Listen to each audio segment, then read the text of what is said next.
ফেব্রুয়ারিতে পশ্চিমবঙ্গে আসছেন মোহন ভাগবত, থাকবেন টানা 10 দিন।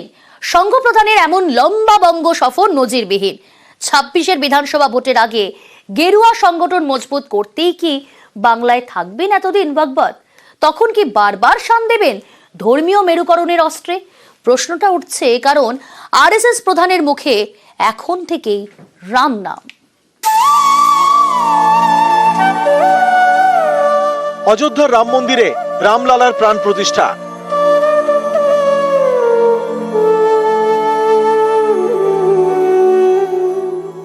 আরএসএস প্রধান মোহন ভাগবতের দাবি, ওই দিনটিতেই দেশ প্রকৃত স্বাধীনতা পেয়েছে। पौष शुक्ल द्वादशी का नया नामकरण हुआ, अब उसको प्रतिष्ठा द्वादशी कहना, क्योंकि अनेक शतकों से परचक्र झेलने वाले भारत के सच्चे स्वतंत्रता की प्रतिष्ठा उस दिन हो गई। स्वतंत्रता थी, प्रतिष्ठित नहीं थी, क्योंकि भारत स्वतंत्र हुआ 15 अगस्त को। हमने एक संविधान भी बनाया, लेकिन उसके जो भाव है उसके अनुसार चला नहीं। हो गए हैं स्वप्न सब साकार, कैसे मान ले?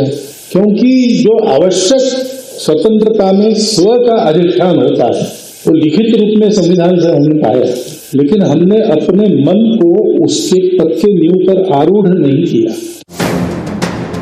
আরএসএস প্রধানের এই মন্তব্য ঘিরে বিতর্কের ঝড় উঠেছে।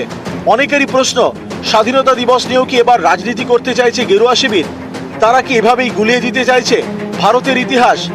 এই ভাগবতী সামনের মাসে আসছেন পশ্চিমবঙ্গে। লম্বা সফর, থাকবেন টানা 10 দিন। অনেকের মতে বঙ্গ সফরের আগে ভাগবতের এই স্বাধীনতা মন্তব্য অত্যন্ত তাৎপর্যপূর্ণ, কারণ ভাগবতের এই মন্তব্যে স্পষ্ট তিনি বঙ্গে এসে ধর্মীয় মেরুকরণকেই হাতিয়ার করতে চাইবেন। যে অস্ত্রে বিজেপি বঙ্গে সেরকম কোনো সাফল্য পেতে পারেনি, সেই অস্ত্রেই এ রাজ্যে গেরুয়া ঝড় তুলতে চাইবেন মোহন ভাগবত। তাই এখন থেকেই তার মুখে রাম নাম। पौष शुक्ल द्वादशी का नया नामकरण हुआ, अब उसको प्रतिष्ठा द्वादशी कहना, क्योंकि अनेक शतकों से परचक्र झेलने वाले भारत के सच्चे स्वतंत्रता की प्रतिष्ठा उस दिन हो गई। स्वतंत्रता थी, प्रतिष्ठित नहीं थी, क्योंकि भारत स्वतंत्र हुआ 15 अगस्त को। हमने एक संविधान भी बनाया, लेकिन उसके जो भाव है उसके अनुसार चला नहीं। हो गए हैं स्वप्न सब साकार, कैसे मान ले? क्योंकि जो आवश्यक स्वतंत्रता में स्व का अधिष्ठान होता है वो लिखित रूप में संविधान से हमने पाया, लेकिन हमने अपने मन को उसके पक्के नींव पर आरूढ़ नहीं किया। সেই কলোনিয়াল হ্যাংওভার থেকে আমাদের দেশের বহু মানুষ মুক্ত হতে পারে। রাম ভারত এবং ভারতী রাম, রাম মন্দির প্রতিষ্ঠার সঙ্গে সঙ্গে বিদেশি আক্রমণের ক্ষতচিহ্ন মুছে দিয়ে জাতীয় অস্মিতার প্রতিষ্ঠার যে স্বাধীনতা, সেই স্বাধীনতার কথাই শ্রদ্ধেয় সরশঙ্কর চালক বলেছেন। বছর ঘুরলেই পশ্চিমবঙ্গে বিধানসভা ভোট, তার আগে 10 দিনের বঙ্গ সফরে মোহন ভাগবত, যা নজিরবিহীন। এর আগে কখনোই তিনি বাংলায় এতদিন থাকেননি। আগামী 7ই ফেব্রুয়ারি রাজ্যে আসবেন আরএসএস প্রধান। 11ই ফেব্রুয়ারি পর্যন্ত থাকবেন কলকাতায়। তারপর 12 থেকে 16ই ফেব্রুয়ারি বর্ধমানে। বাংলার একাধিক বিশিষ্ট জনের সঙ্গে বৈঠক করবেন। সংঘের 57টি সংগঠনের কর্মসূচি ঠিক করে দেবেন। এবছরই 100 বছর পূর্ণ করছে আরএসএস। আগামী 27শে সেপ্টেম্বর আরএসএস এর 100 বছর।